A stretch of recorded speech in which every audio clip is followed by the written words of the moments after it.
I'm going to bring up your first comic right now. Give it up for Ryan Fay. Woo!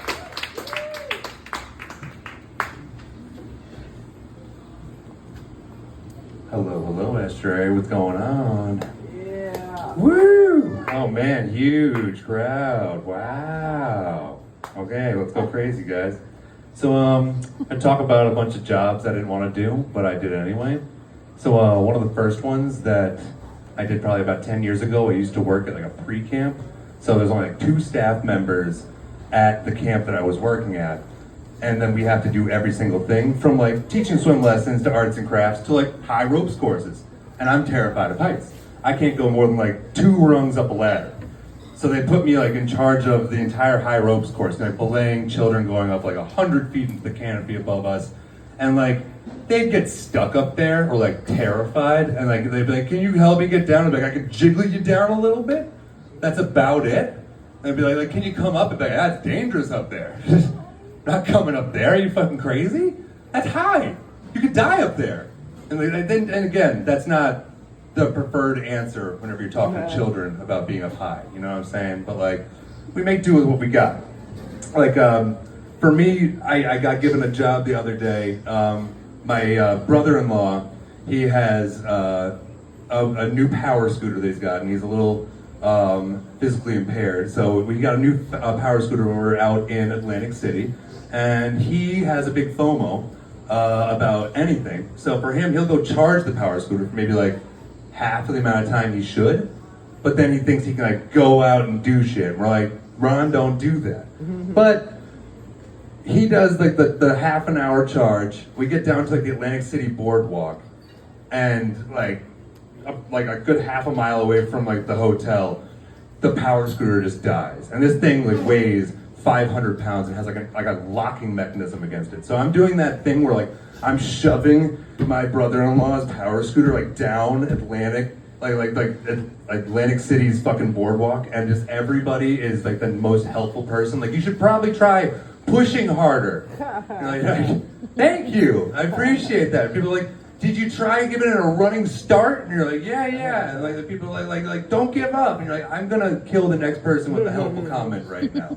But you know, like, we've all been the helpful guy before, but like in that moment, if I got one more, I was gonna murder somebody. Like, I've never worked out so hard in my life. That was fucking insane. I got fat shamed by my nephew recently. That was before I had lost 100 pounds, and he was a big reason for why I lost a lot of weight.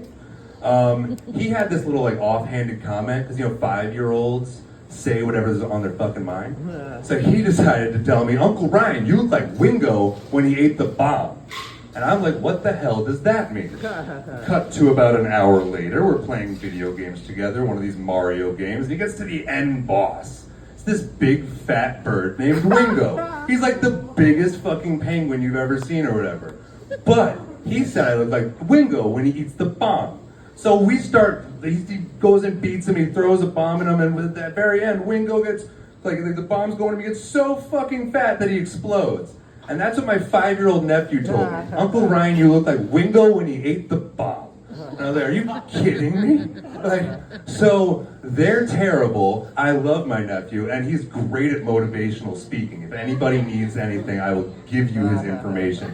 More of his mom's number. I don't really know if I should give out his number right now.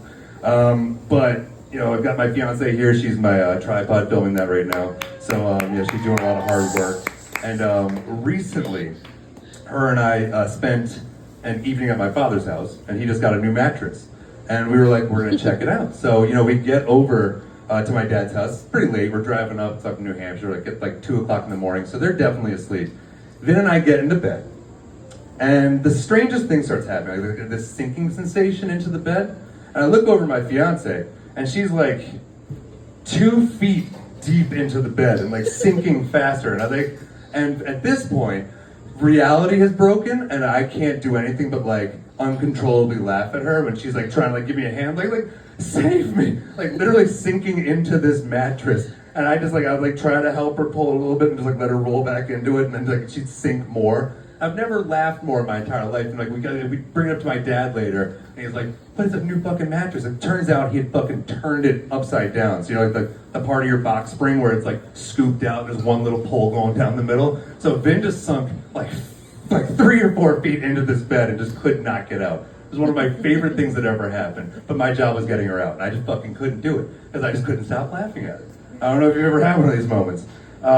Another one of the favorite things that ever happened with me and Vin was we were taking care of all of my nieces and nephews, or all of my nephews, while my niece was being born in the middle of COVID. So I think it was the winter of 2020, and we were a little sketched out about going there because again, it's COVID time. Ooh, we've got to watch out.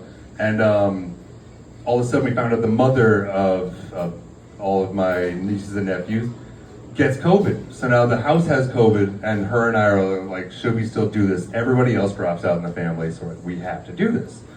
So we were starting to go and get like, you know, protective gear or whatever. And then we get another call saying, hey, the house has bed bugs now.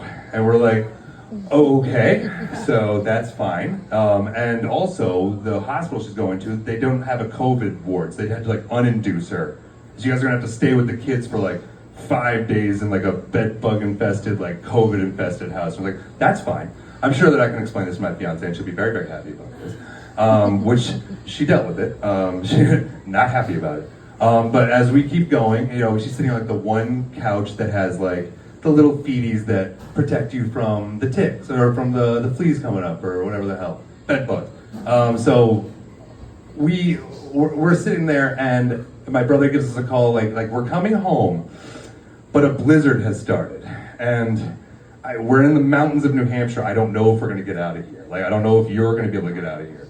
So Vin at this point is looking at me like as soon as they step through the door, we are going to get in the car and crash on the highway. I don't fucking care. We're gonna get out of here.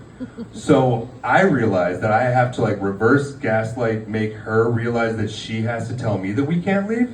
So once my brother gets there and he's trying to talk us down, like Vin's like walking outside in this blizzard, like I will kill us both. And I'm like, absolutely, I will die by your side.